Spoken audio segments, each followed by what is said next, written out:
So absolute pleasure today to have a client on the podcast, Ceire Meager, which I have to try and practice pronouncing her name. So it's all the way from Ireland. So thank you very much for coming onto the podcast. So maybe if you initially give us a brief 30, 60 second synopsis on yourself and what you do. Yeah, thanks a million for having me. I'm really happy to be on here. So I'm from Ireland, and I'm just kind of newly qualified as a PT. So I qualified there about a year ago, and I'm in UCC in college in Cork, and I'm doing nutritional science. So I just finished my third year now. So I kind of just wanted to chat about life as a PT and kind of studying nutrition as well, and kind of what I'm kind of learning and how they're so different from each other and how they link and stuff. So yeah, I thought it'd be interesting to come on and chat here. Obviously, first sort of tangent we'll go into is obviously student life and fitness is an interesting dynamic. Yeah. One question for you, obviously, you work with Dan, who's obviously one of the coaches of CJ Coaching. It's awesome. Yeah. So I've had some very good feedback from Dan. In terms of your lifestyle, being within health and fitness, do you ever get much opposition, or you have done during your student time, if that makes sense? Or people trying to drag you out, partying, drinking, eating junk? I think it's about kind of finding how to balance the two. I think at the start I wanted to be very strict. I wanted to kind of just eat the foods that were on my plan and just eat clean and make sure I got to the gym at the same time every day, and had my full session and my full warm up and my full cool down, and everything kind of had to be perfect, or else I'd get stressed and feel like I was gone off plan.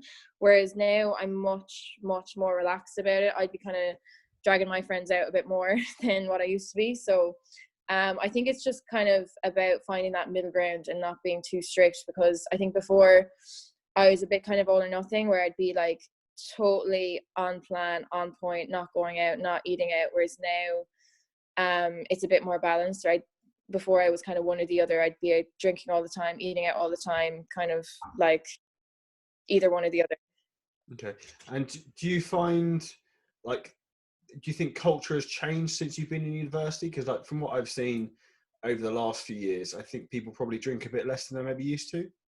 Yeah, I think that a lot of people are much more clued in. They're much more into the gym.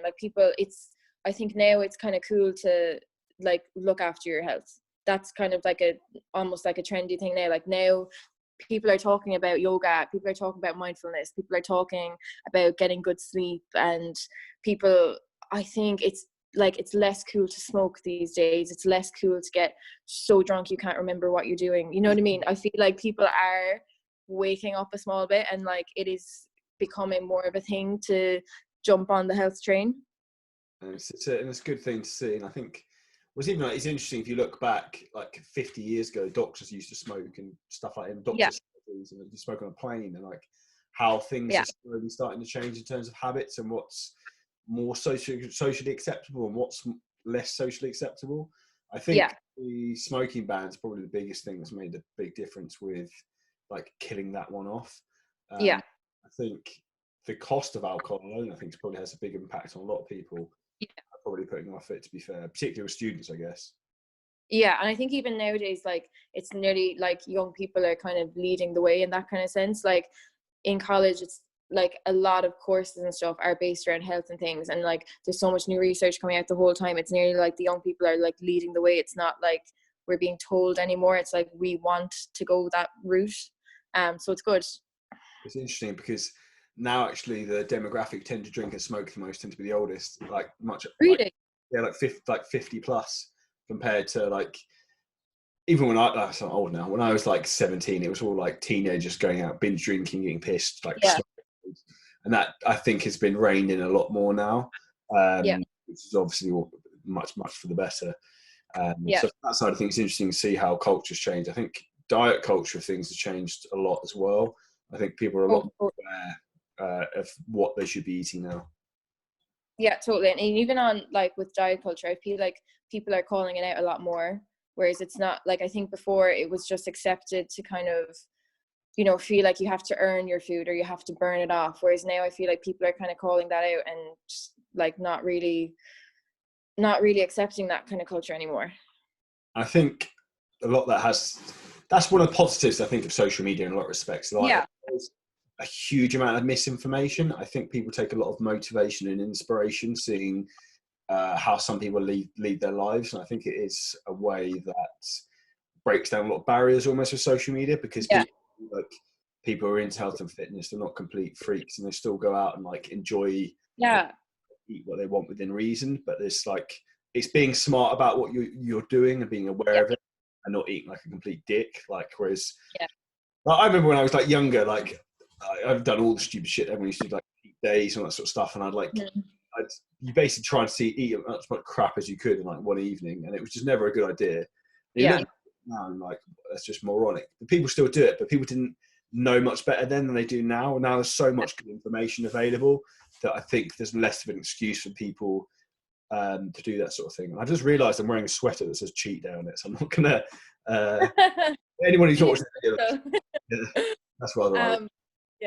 But I think when you have kind of gone through that mindset and stuff, you can kind of like, some things you just have to learn the hard way. And I feel like you can kind of relate to people that say, if they are in that cycle where they're like diet restrict or they're trying out all these different things, it's like, you know, you can kind of relate to them because you were at that point at one point, like at some time in your life. So it's, you know, I feel like you have to kind of go through I don't know anyone that's really like well into health and fitness and that hasn't been through some kind of things that they regret doing or that they would never do now, you know? Yeah, I've literally probably tried everything under the sun, from like keto, cheat day.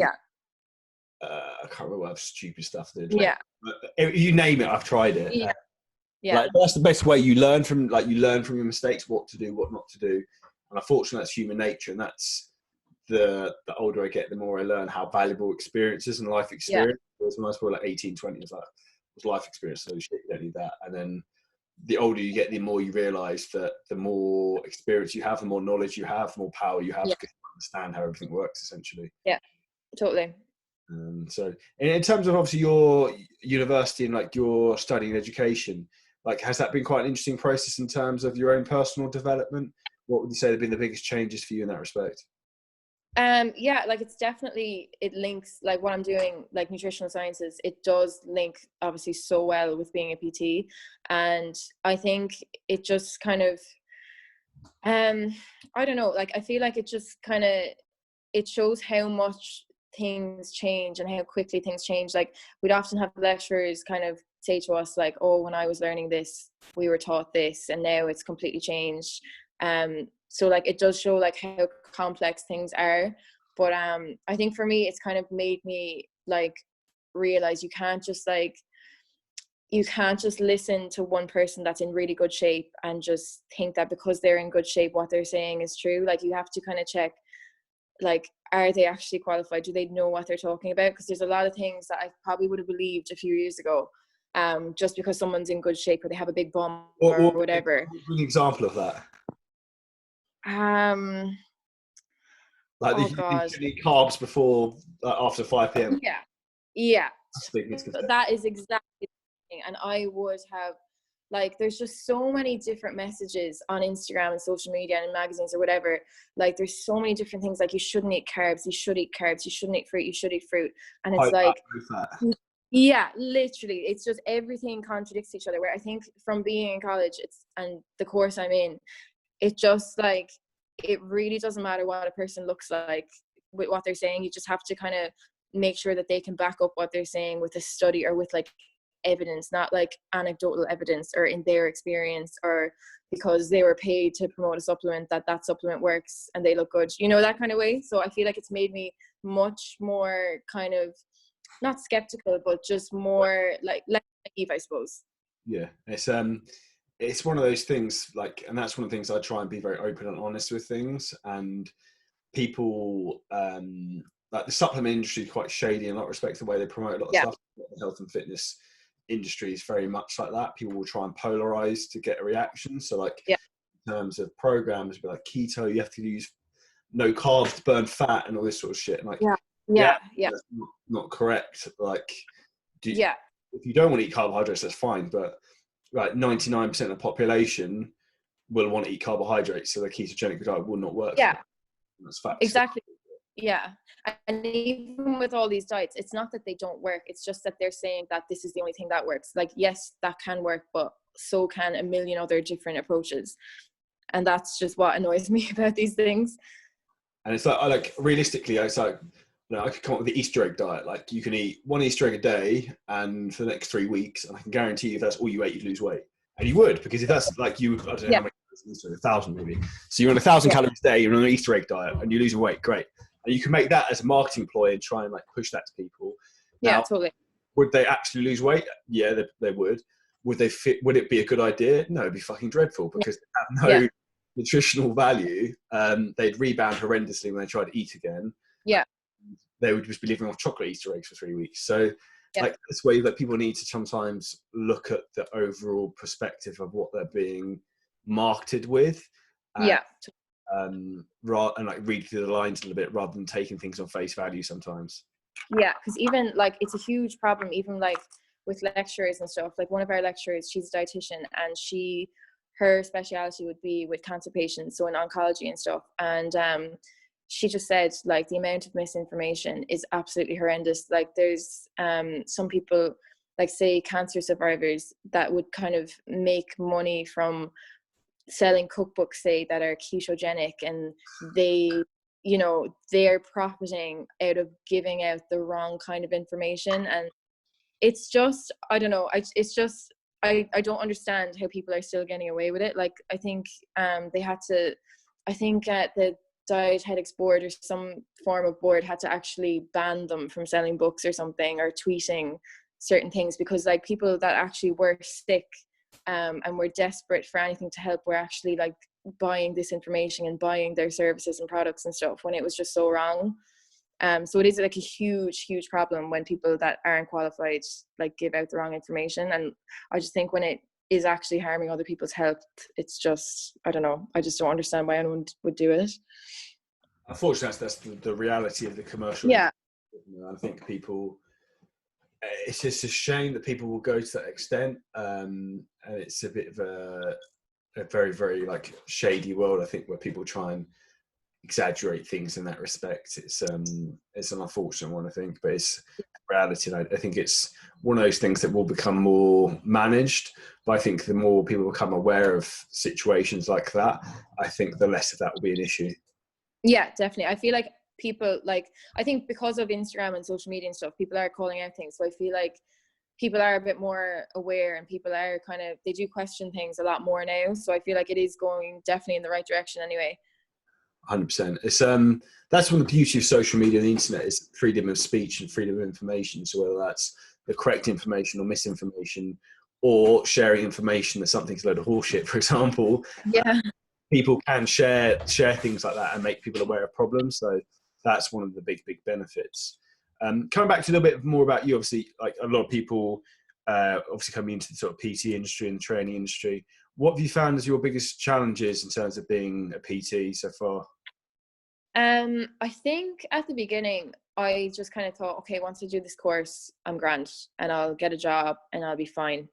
But I think what I wasn't expecting was that, like, you'll know how to do the exercises, you'll know how to, kind of, I suppose, do all the nitty gritty bits of stuff, like, like the insurance, and they'll teach you how to do the forms and stuff. But like, I kind of started and I was like, how will I market myself? How do I actually get clients? How do I deal with clients? How do I, how do I be a professional? How do I deal with a client with an injury? How do I deal with a client that might be pregnant? How do I deal with an elderly client? Like, there's just so much more that you need to know that you couldn't possibly put into a PT course. And I feel like no one really told me that before I started. So that was a bit like of not a shock. It was just something to kind of get through at the beginning.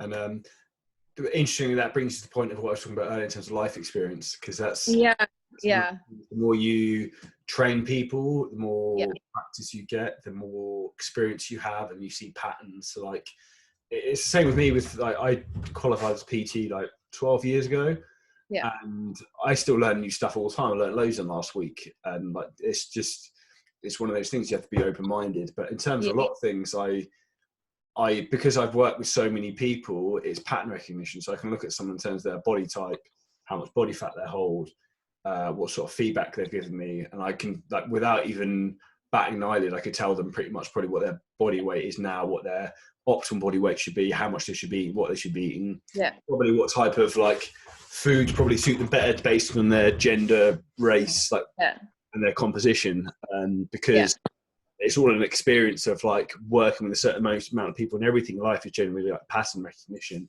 of like, this has worked with this 100 people, they're all pretty much the same in terms of like bills, X, Y, Z. This is what's been optimal for them. So this is obviously what's correct for that sort of criteria of time. And that's something you'll just learn the more you practice. And that's the biggest thing I say to anyone, is just try and help as many people as you can. Yeah. What you said in terms of like marketing, I'm hugely passionate about helping people and educating people. And the key for you to like be a good PT and like for your business to do well is to be a very good PT. So if you get great results from people and they enjoy what they do, you'll never run out of work, because people will always want your help, if that makes sense. Yeah, totally. And I think even kind of just finding as well, I suppose, trying to find like what your strengths are, like what's your niche group kind of thing. Like you can't, like you're not going to be the best PT for absolutely everyone. Do you know what I mean? It's like postmenopausal women is probably not my clientele group. Like everyone's got their niche of like what they focus on, and like generally it tends to be similar to what your interests are. So like for me, for example, my specialist niche would be to getting people, men and women, into their shape of their life, like body transformations. So I'd be a body transformation specialist, whereas like some of the other coaches who work with me specialize more on like powerlifting, CrossFit, rehab, and it all depends on their own scenarios and the experience they've had that led them to that point. And again, that will come with you, with what niche you probably go down. Comes what do you enjoy doing the most, and that's what you'll funnel your energy into, if that makes sense. Yeah, and it's probably what you'll be the best at if you like it the most. Oh, 100%. It's the law of attraction thing. Whatever you think about the most, whatever you enjoy the most, you become the best at. Yeah, it's true.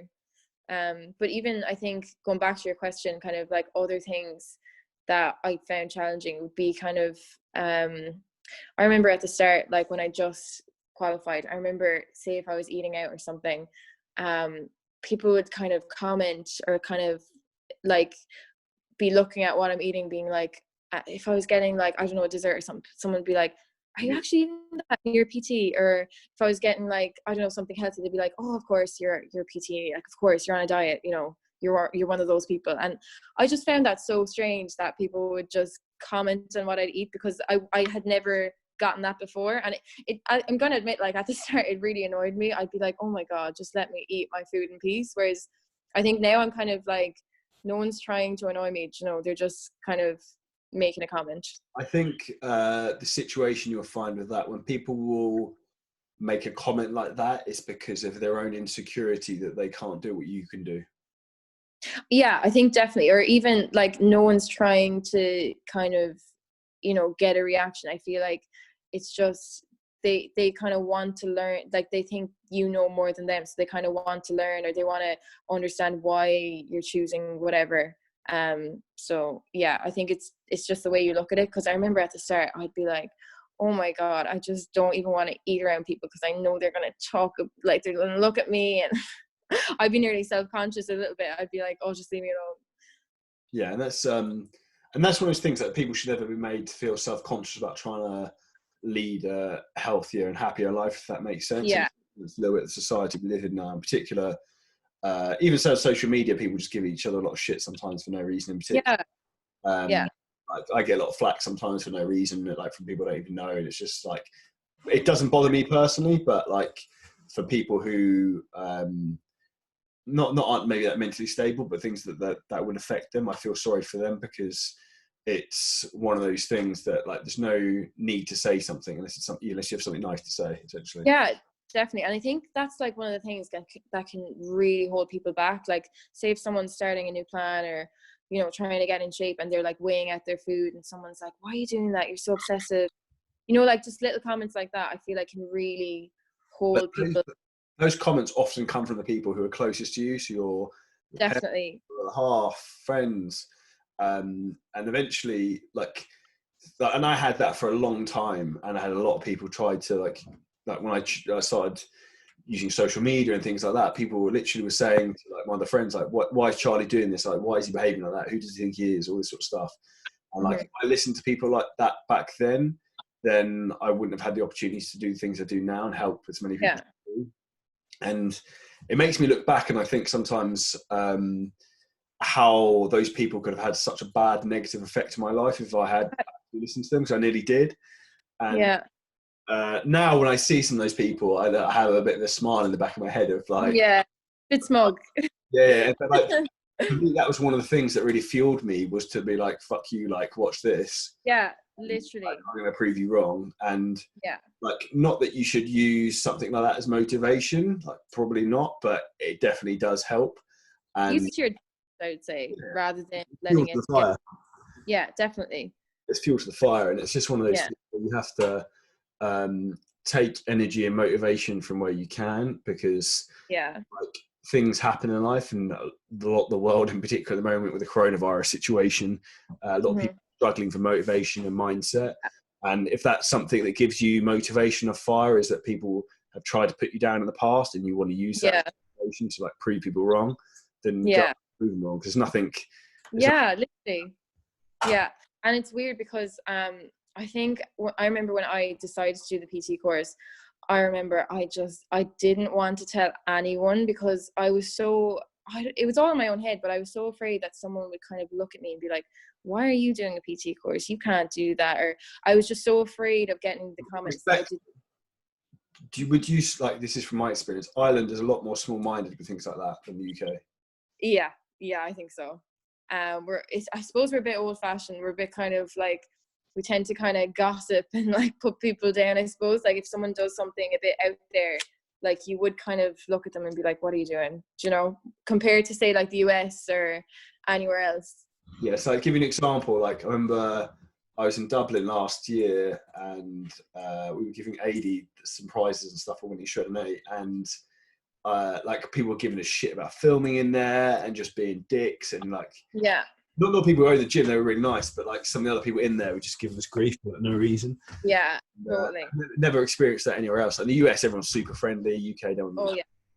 Because I even noticed that, like I was in America over last summer, and just like the culture, it was just no one gave a shit about what anyone else was doing, and everyone was so out there, and like if you had the craziest idea ever, everyone was like, you know, like would encourage that. Whereas in Ireland, like the opposite. They've got a growth mindset, the Americans. So like their thought process is like they'd rather you tried and failed than try in the first place. Yeah, totally. And I think that like in Ireland, I feel like that holds back a lot of people. Would you say that's why a lot of the younger Irish community tend to leave Ireland? I'd say I've never actually thought of it that way before, but I'd say that is a factor. Like I know of so many people, maybe a bit older than me, that have gone to Australia and have gone to Dubai and gone to America. I think as well, like we probably don't have like the resources to do a lot of the things that you can do in the UK and stuff. You know, like I know, like say a lot of like, I don't know, like YouTubers and stuff like that, they do end up going to the UK or the US. I think probably is as well the culture. It's like it's just easier to do things in other countries where you don't have people giving you shit for stuff that you wouldn't get in other places.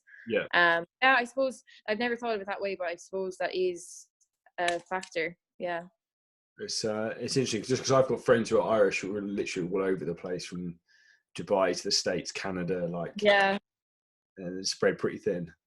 I think when I'm finished college, I definitely won't be staying in Ireland. I definitely will be going off to the US or Australia or somewhere, just to kind of, I don't know, I feel like there's so much more opportunities because it's just way more like that growth mindset, like you said. 100%. And it's, I get that with all, like, my diversity of clients is pretty high, so a lot of them are from North America, and the cultural differences just seem to shock me constantly, to be honest with you. Would you notice that like you'd have like better results with people that would have the growth mindset? Or 100%, no doubt about it. They really attention to detail, work ethic, everything. straight away, because they don't doubt themselves. They're not self-conscious. They're not. Yeah. They know, like, my job as a coach is to give people confidence they can achieve what they want to achieve, and I'll set out the roadmap for you to go from A to B to get the best shape of your life, and I can guarantee it, providing you're willing to put in the work. And like, if you've got a growth mindset, you will be willing to put in the work, and you understand what it takes to achieve things in life. Whereas if you're a bit of a shrinking violet and you're timid and you're scared and you don't like have that sort of approach to life, chances are, like, when anything gets harder for like 2-3 days, you'll be like, oh, I can't do this anymore. Obviously that's why we're here in terms of coaches, to help people, but it is a noticeable trait in the difference between people who are have growth mindsets, tend to be much more malleable and like adaptable to trying new things, and less emotionally driven, if that makes sense. Yeah, they're probably more kind of better in situations where there's challenges. They'll just get through it rather than give up. Like, they look at things objectively at tasks rather than from like an emotional standpoint.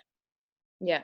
So that's a logical thing to do. And in particular, like the scenario, like me and Brian Keane just recorded a podcast, and one of the things we were talking about was the key for people at the moment and keeping their motivation high and their mindset high is having an action plan every day and every week of what you want to try and achieve and what you want to try and do, because that is the key for you to stay motivated and not get anxious, because action will beat anxiety. So if you're sitting at home, you're doing nothing, and you want to do things but you don't know what to do and your head's all over the place, if you write down a list of, okay, this is what I want to try and achieve today, and then you get to work doing that list, and then you reflect on that at the end of the day and you've done everything, like, the confidence breeds confidence, and once you've ticked that list off, that will make you confident for that day, and then the next day you'll be confident, and it's just like a self-fulfilling prophecy from there. Yeah. And I think as well, like, it's so important to have, if you've any kind of like fitness goal or any goal in general. I think, like, I did a photo shoot there last year, and before I'd done it, I'd never done anything like that. And I don't know, it's like, before I started, I was looking at pictures of people who had done kind of similar things, and I was just looking at them like, oh my God, I will never in a billion years look anything like that. And like, just my coach was just constantly like, Ciara, would you relax? Like, just do your thing every day. Just take it 24 hours at a time, that's the key. Yeah, just literally just take it day by day, meal by meal, session by session. You'll get there. And I remember even the night before the shoot, I was like, oh my God, this is going to be embarrassing. I'm not half as lean enough as I need to be. Like, I'm just not going to post any pictures. This is just going to be so awful. But then it's like, when it's there and it's finished, it's only kind of, even now looking back, I'm kind of like, what was I thinking? Like, do you know what I mean? Like, it's just looking back now. I think when you're in that mindset, it's like you're so focused on how you're supposed to look, and you just don't have the confidence to think that you can be that standard, when actually you just need someone that tells you can. You just need to believe it yourself. And that's the key to coaching, is giving people self-belief. Because I had the same thing before. I was shredded and I was like, I'm still fat. Like, yeah. I had like, I was probably like 5% body fat, maybe 4%. Yeah. I was convinced I was still too fat. And it's one of those things you look back at it now, and fucking, that's ridiculous. But it's effective at the time of where your emotional state is. And that's why it's so important to have a good coach, because in terms of you making rational decisions for yourself, it's pretty much impossible, because whatever you try to do in terms of decision of whether you should increase your food, increase your cardio, whatever it might be, is reflective of your emotional state at that time. So if you're in a bad mood and you look at yourself like, I look shit, like, chances are you probably punish yourself and be like, okay, put my food, I need to do more cardio, I need to work harder. Whereas a lot of the time, that's not actually normally the answer. That's why it's so important to have a good coach or trainer in your corner, because they can often get you better results by doing actually less work and making the process easier, rather than burying yourself with more training and eating less. Yeah, definitely. And I feel like that's a huge thing that a coach can kind of, I don't know, they can just tell you the difference of between when you're like, you need to just work harder, or else when you're being lazy. I feel like a lot of people, they absolutely kill themselves in the gym. They're like on the treadmill for hours or on the bikes for hours, and then they're probably eating like really clean foods, but just the wrong amounts or something. And, you know, they're working really, really hard, but it's just, they're not doing it efficiently. Yeah. It's working smart and working hard are two very different things. Yeah, and totally. Again, that's what we're talking about life experience. That's one of the big things I've learned. Yeah. So we'll start to wrap things up there, Kira. Have you any advice for anyone in two things? So like from your side of things, managing student life and dieting and getting in shape, and then also coming into the fitness industry as a new PT, any tips?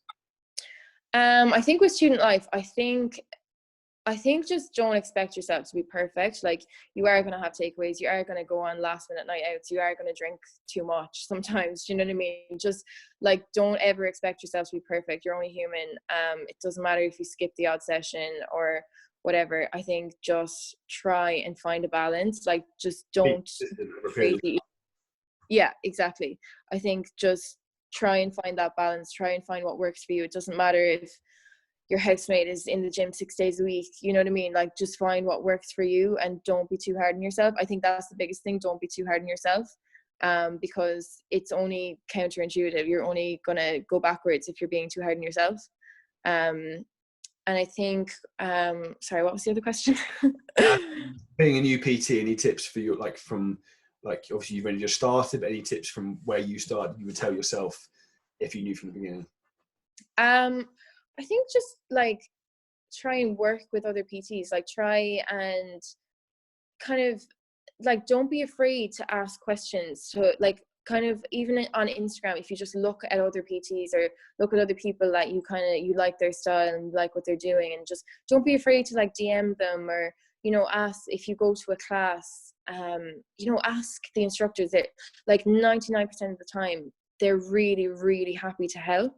So I think that's the biggest thing. You know, like I feel like in the industry a lot of the time it can feel like a little bit competitive with like PTs, and you know, because it is pretty saturated. You know, there are a lot of PTs, so like, yeah, there is competition, but I think if you just focus on like working with each other rather than against each other, I feel like that helps a lot, because I know I've gotten so much help from like other coaches and coaches similar to me, and it's just when you work together, it's just, I just feel like that's the best way to learn.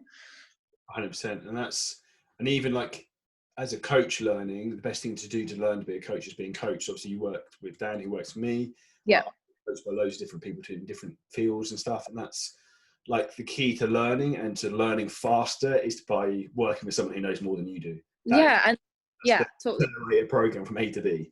Yeah, and I feel like, you know, you can learn from other people's mistakes as in that way as well. Like, they can kind of give you a heads up. Oh, yeah, I had a client like this. You know, this is the kind of approach to make, rather than having to just make them all yourself. Maybe learn from other people's ones as well. And I feel like that's just kind of going to get you to where you want to be faster. 100% agree with that. All right, we'll wrap things up there. So thank you so much for the podcast. That's a pleasure to chat. And I know a lot of people take a lot of inspiration and thought in terms of like how you balance your student life from this, and some of the advice, and also from the PTing side of things. So for anyone who shares the podcast, I'll be entering them into a competition to win a free place for the next Shred Mate or SculptMate program. So if you share this from your Instagram story or on your Facebook posts, I'll pick one person within the week this is released to win a free place in the program. Thank you so much, Kira. It's a pleasure to talk as always. Brilliant. Thank you so much for having me. And if you don't mind, if I could just let me check add one more thing. Yeah, and yeah, last question. Sorry, one more thing I just wanted to throw on. I've just started a group of just trainers to just with the coronavirus and with everyone pretty much on lockdown. I just started a group of trainers to get a timetable going for online classes, and it's actually for charity. So basically what I'm doing is I'm setting up a timetable for people to do all different types of classes, and there is a link to donate to Laura Lynn. So it's just €2 or £2 or whatever to donate to Laura Lynn. So it's Ireland's only children's hospice. So the Instagram for that is called Laura Lynn _online_gym. So if people could go and give that a follow, that'd be unbelievable as well. Sorry, I just wanted to I'll pop the link for that underneath. Do you have a website as well for it? No, it's just an Instagram. Yeah, I'll pop that in the link for the podcast as well, and I'll also pop what was your podcast, your Instagram as well? So Ceire _M, so it's CEIRE_M. Pop that in as well, so everyone can reach out to you if they've got any other questions about that. So perfect. Thank you so much. Thank you so much for having me.